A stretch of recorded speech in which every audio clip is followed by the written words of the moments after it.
यह सूना आंगन देखकर मेरा कलेजा फटा जाता है। कभी कितनी रौनक रहती थी मेरे घर में। आज मेरे घर में चारों तरफ वीरानियां ही वीरानियां हैं। किस्मत ने आज मुझे कहाँ लाकर खड़ा कर दिया है। मैंने कभी सपने में भी नहीं सोचा था कि मेरे 6 बच्चे होते हुए भी मुझे अपनी ज़िंदगी ऐसे वीराने में काटनी पड़ेगी।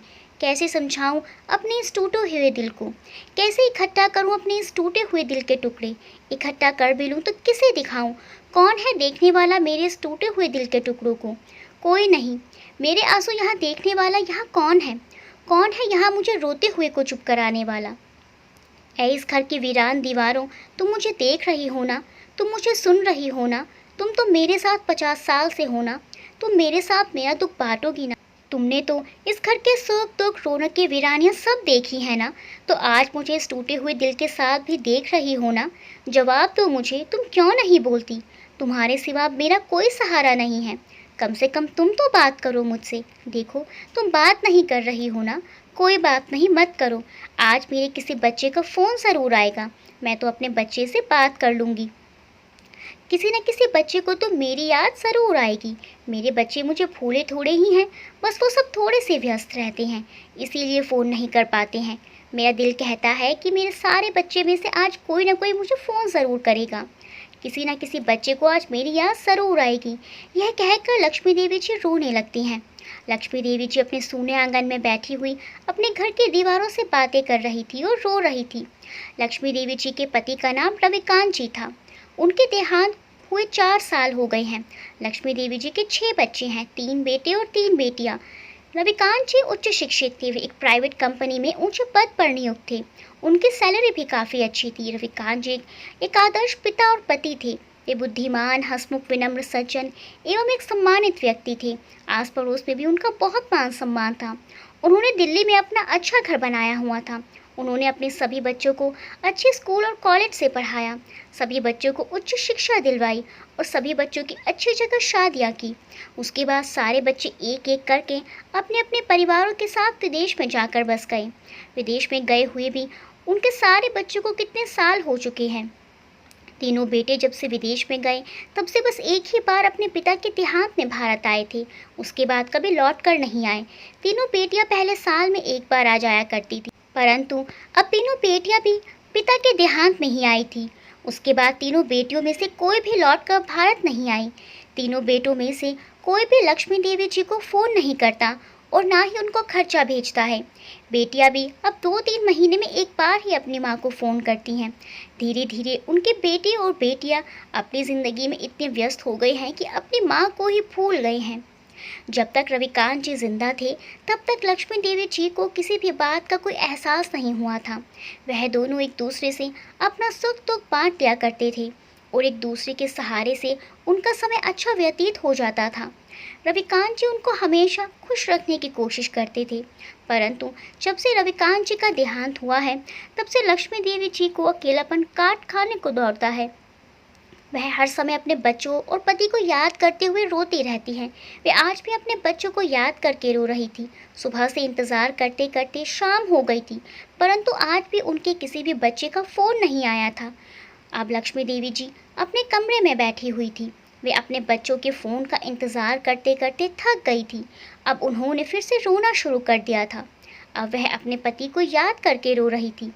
आप मुझे अकेला छोड़कर क्यों चले गए? देखिए ना क्या हालत हो गई है मेरी। आप मुझे इस हालत में देखते तो आपके दिल पर क्या गुजरती।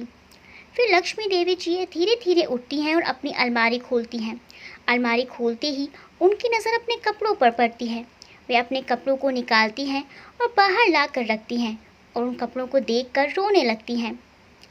कितने मन से आपने मुझे यह साड़ियाँ और सूट दिलवाए थे। जब मैंने ये कपड़े पहने थे तो आप मुझे देखकर कितने खुश हुए थे। लक्ष्मी देवी जी उन कपड़ों को देखकर रोए जा रही थी। रविकांत जी अपनी पत्नी से बहुत अधिक प्रेम करते थे।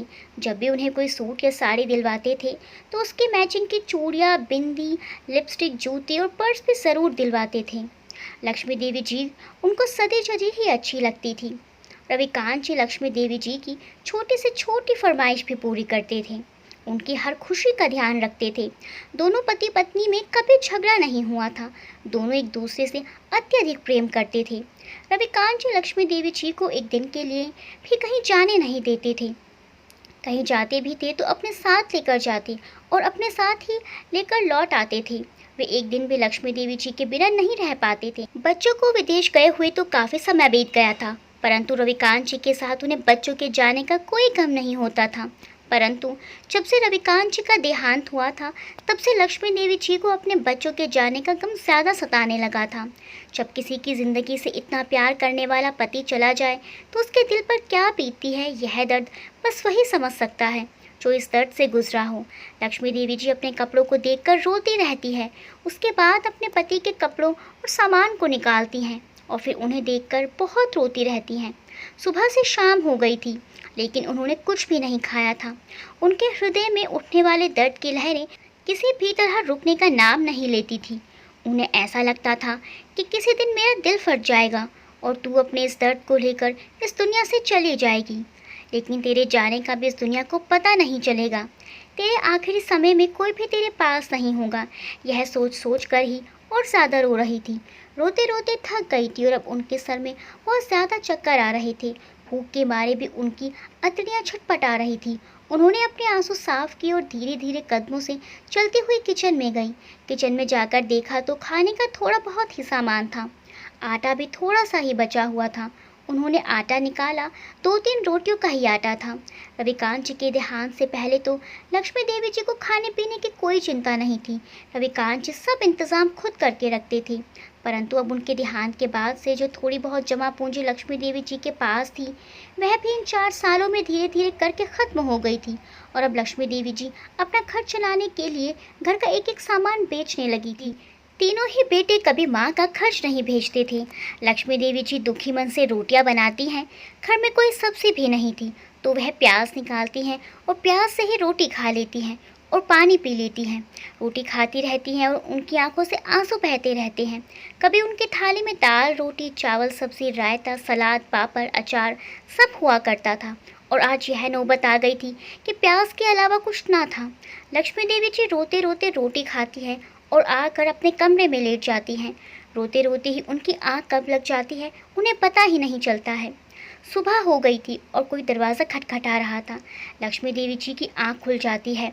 वे धीरे धीरे उठकर दरवाजे के पास जाती हैं और दरवाज़ा खोलती हैं तो देखती हैं कि उनके काम वाली सुधा बाहर खड़ी हुई थी। लक्ष्मी देवी जी सुधा को अंदर आने के लिए कहती हैं। वह अंदर आ जाती है। लक्ष्मी देवी जी उससे बात करने लगती हैं। जब से रविकांत जी का देहांत हुआ था, तब से लक्ष्मी देवी जी की काम वाली से बातें कर लिया करती थी और अपने दिल का बोझ हल्का कर लिया करती थी और अपने दिल की बात उससे बता दिया करती थी। सुधा भी लक्ष्मी देवी जी की बहुत इज्जत करती थी और उसको भी लक्ष्मी देवी के हालात पर बहुत दुख होता था, परंतु अब उनके पास सुधा को देने के लिए भी पैसे नहीं थे। इसीलिए उन्होंने सुधा को भी अब काम करने के लिए मना कर दिया था। सुधा उनसे कभी कभी मिलने के लिए आ जाया करती थी और उनका काम भी कर दिया करती थी, परंतु लक्ष्मी देवी जी को अच्छा नहीं लगता था कि सुधा बिना पैसों के उनका कोई काम करे, क्योंकि सुधा भी अपने जीवन में बहुत संघर्ष कर रही थी। वह भी अपने हालात की मारी हुई थी और अपने जीवन में बहुत परेशानी के हालात से गुजर रही थी। तभी तो वह बेचारी लोगों के घरों में काम करती थी। सुधा लक्ष्मी देवी जी से पूछती है, क्या बात है माँ जी, आप बहुत ज़्यादा परेशान लग रही हैं। रात भर सोई नहीं थी क्या? क्या किसी बच्चे का फ़ोन आया था? लक्ष्मी देवी जी कहती है, नहीं कोई बात नहीं है, बस अकेले रहती हूँ ना तो दिल सा घबरा जाता है, इसीलिए दिल भर आता है। माँ जी आप क्यों परेशान होती हैं, आप मुझे बुला लेती, मैं आ जाती आपके पास, और अगर आपको कोई काम कराना है तो मैं हूँ ना आपका काम करने के लिए। आप मुझे बता दीजिए, मैं कर दूँगी, आप क्यों रोती रहती हैं? लक्ष्मी देवी जी सुधा की बात सुनकर रोने लगती हैं और कहती हैं, 6 बच्चों को पालना आसान नहीं है। मैंने अपने बच्चों की परवरिश में दिन रात एक कर दिए। किसी की भी अगर तबीयत खराब हो जाती तो मैं पूरी पूरी रात जागती थी। बच्चों के पेपर्स होते थे तो बच्चों के साथ साथ मैं भी जागती थी। बच्चों के लिए नाश्ता बनाना, खाना बनाना, कपड़े धोना, कपड़ों पर प्रेस करना, घर की सफाई करना, यह काम तो किसी भी गिनती में नहीं आते हैं। और यह सारे काम एक माँ हंसते हंसते करती रहती है। अपनी ज़िंदगी के 50 साल मैंने इस घर को दे दिए, बदले में मुझे क्या मिला? यह वीरानियाँ, जिन बच्चों के लिए मैंने अपनी सारी ज़िंदगी कुर्बान कर दी, वही बच्चे आज मुझे पलट कर भी नहीं देखते कि हमारी माँ कहाँ जी रही है, कहाँ मर रही है। क्या इसी दिन के लिए लोग औलाद पालते हैं? इनके जाने के बाद तो मैं बिल्कुल ही अकेली पड़ गई हूँ। बच्चों को पता है कि हमारी माँ अब अकेली रहती है, फिर भी 6 बच्चों में से किसी भी बच्चे का मुझे फ़ोन नहीं आता है। यही दुख मुझे चैन से नहीं जीने देता और शायद चैन से मरने भी नहीं देगा। अगर मैं मर जाऊँ तो किसी को पता भी नहीं चलेगा कि मैं मर चुकी हूँ। मेरी लाश भी यहाँ सड़ गल जाएगी। यह कहते कहते लक्ष्मी देवी जी रोने लगती हैं। सुधा उन्हें चुप कराती है। लक्ष्मी देवी जी कहती हैं, जो भी जमा पूंजी रविकांत जी छोड़कर गए थे वह कब की खत्म हो चुकी है और घर का एक एक सामान बेचकर मैं अपना गुजारा कर रही हूँ। और अब ऐसे कब तक चलेगा? अब तो घर में इतना सामान भी नहीं है कि बेचकर मैं अपना गुजारा कर लूँ। अब मैं क्या करूँ, तू ही बता। सुधा कहती है, माँ जी आप अपने तीनों बेटों में से कहिए ना कि वे आपको खर्चा भेज दें। लक्ष्मी देवी जी कहती है, जो बेटे जब से विदेश गए हैं तब से अपने पिता के देहांत में आए और तब से पलट कर भी नहीं देखा कि हमारी माँ कहाँ है। वे कभी मुझे फ़ोन तक नहीं करते, वो मुझे क्या खर्चा भेजेंगे। यह कहकर लक्ष्मी देवी जी और भी ज़्यादा रोने लगती हैं। सुधा लक्ष्मी देवी जी को तसल्ली देती है और यह कहकर कि मैं दोबारा आऊँगी चली जाती है। लक्ष्मी देवी जी दरवाज़ा बंद करती हैं और अंदर आती हैं। घर में खाने के लिए कुछ भी नहीं था। वह घर में कोई न कोई चीज़ ढूंढने लगती हैं जिसे बेचकर वे खाने का इंतज़ाम कर सकें। तभी उनकी नज़र सोफ़े पर पड़ती है। लक्ष्मी देवी जी सोफ़े को बेचने का मन बना लेती है और किसी कबाड़ी का इंतज़ार करने लगती है। तभी उन्हें एक कबाड़ी दिखाई देता है। वे उसे आवाज़ लगाती हैं और सोफ़ा कबाड़ी को दिखाती है कि यह सोफ़ा कितने का बिक जाएगा। तो कबाड़ी उसके बहुत कम कीमत लगाता है, परंतु लक्ष्मी देवी जी को पैसों की बहुत अधिक आवश्यकता थी, इसीलिए कबाड़ी को बहुत कम कीमत में ही सोफ़ा उठवा देती हैं और उन पैसों से खाने पीने का सामान ले आती हैं। लक्ष्मी देवी जी धीरे धीरे करके अपने घर का एक एक सामान बेच रही थी और अपना खर्च उठा रही थी। एक तो अकेलापन, ऊपर से पैसे भी नहीं। लक्ष्मी देवी जी अपनी बेबसी और लाचारी पर हर वक्त आंसू बहाती रहती हैं। एक दिन सुधा लक्ष्मी देवी जी के पास आती और कहती है, माँ जी मुझे एक वृद्धाश्रम में काम मिला है बुजुर्गों की सेवा करने का। बहुत ही अच्छी संस्था है, वहाँ सारा इंतज़ाम बहुत ही अच्छा है। मैं वहाँ रोज़ाना जाती हूँ। आपके जैसे वहाँ बहुत सारे बुजुर्ग हैं जिनके बच्चों ने उन्हें छोड़ दिया है। यहाँ आप पूरा दिन अकेली ही तो रहती हैं और रोती रहती हैं। आपके जैसी वहाँ बहुत सारी माँ हैं। आप मेरे साथ रोज़ाना वहाँ चला कीजिए, शाम को मेरे साथ ही वापस आ जाया कीजिए। आपका दिल वहाँ लग जाएगा और आपका समय भी अच्छा कट जाएगा। लक्ष्मी देवी जी अंदर ही अंदर झिझक रही थी। वे सुधा को वहाँ जाने के लिए मना कर देती हैं। सुधा चली जाती हैं। इस बात को कितने ही दिन हो जाते हैं और लक्ष्मी देवी जी इस बारे में सोचती रहती हैं, परंतु वहाँ जाने की उनकी हिम्मत नहीं हो रही थी। एक दिन सुधा लक्ष्मी देवी जी से मिलने फिर से आती है। वह फिर से लक्ष्मी देवी जी को यही बात कहती है, तब भी लक्ष्मी देवी जी मना कर देती हैं। लक्ष्मी देवी जी मन में इसके बारे में सोचती रहती हैं। बात को भी कई दिन हो जाते हैं। सुधा फिर से लक्ष्मी देवी जी से मिलने आती है और एक बार फिर से उनसे यही बात कहती है। सुधा कहती हैं, अच्छा माँ जी आप मेरे साथ बस एक दिन चलिए, अगर आपको अच्छा ना लगा तो फिर दोबारा मत जाइएगा। इस बार लक्ष्मी देवी जी सुधा की बात मान जाती हैं और उसके साथ वृद्धाश्रम को देखने के लिए चली जाती हैं। लक्ष्मी देवी जी सोचती हैं कि एक बार जाने में तो कोई हर्ज नहीं है, देख कर आ जाऊंगी। लक्ष्मी देवी जी वृद्धाश्रम जाती हैं और देखती हैं कि वहाँ उनके जैसे बहुत सारे ऐसे बुजुर्ग हैं जिन्हें उनके बच्चों ने छोड़ दिया है या उनके बच्चों ने उन्हें घर से निकाल दिया है। लक्ष्मी देवी जी देखकर हैरान हो जाती हैं। वहाँ बुजुर्गों के लिए हर सुविधा थी, खाने पीने का अच्छा इंतज़ाम था और बुजुर्गों की अच्छी देखभाल भी की जाती थी। अगर कोई बुजुर्ग बीमार हो जाते थे तो उनको मेडिकल सर्विस भी दी जाती थी। लक्ष्मी देवी जी वहाँ की औरतों से मिलती हैं और वे उन्हें अपनी आप बीती बताती हैं। उनकी बातें सुनकर लक्ष्मी देवी जी को लगता है कि दुनिया में मुझसे भी ज़्यादा दुखी लोग हैं। मेरा दुख तो इनके आगे कुछ भी नहीं है। लक्ष्मी देवी जी वहाँ पूरे दिन रहती हैं और शाम को अपने घर लौट आती हैं। वृद्धाश्रम में लक्ष्मी देवी जी का अच्छा समय गुजरा था, इसीलिए वह अब सुधा के साथ रोज़ाना वृद्धाश्रम जाने लगी।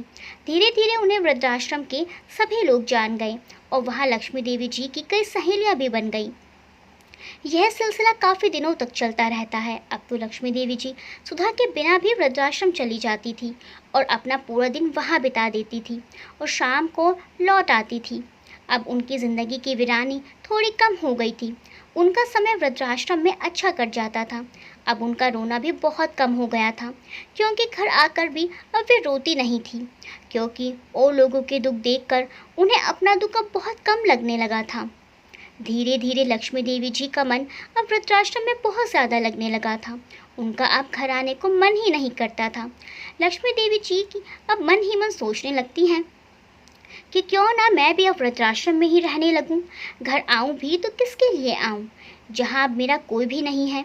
फिर एक दिन लक्ष्मी देवी जी अपना सारा सामान लेकर वृद्धाश्रम में शिफ्ट हो जाती हैं और अब वृद्धाश्रम में ही रहने लगती हैं। एक दिन लक्ष्मी देवी जी का बड़ा बेटा भारत आता है तो अपने घर जाता है। वहां जाकर देखता है तो घर में ताला लगा हुआ था। पड़ोस में पूछने पर पता चलता है कि उसकी माँ अब वृद्धाश्रम में रहने लगी है। बेटा पड़ोसियों से उस वृद्धाश्रम का पता पूछता है और वहाँ अपनी माँ से मिलने के लिए जाता है। वहाँ जाकर देखता है तो माँ वृद्धाश्रम में आराम से बैठी थी।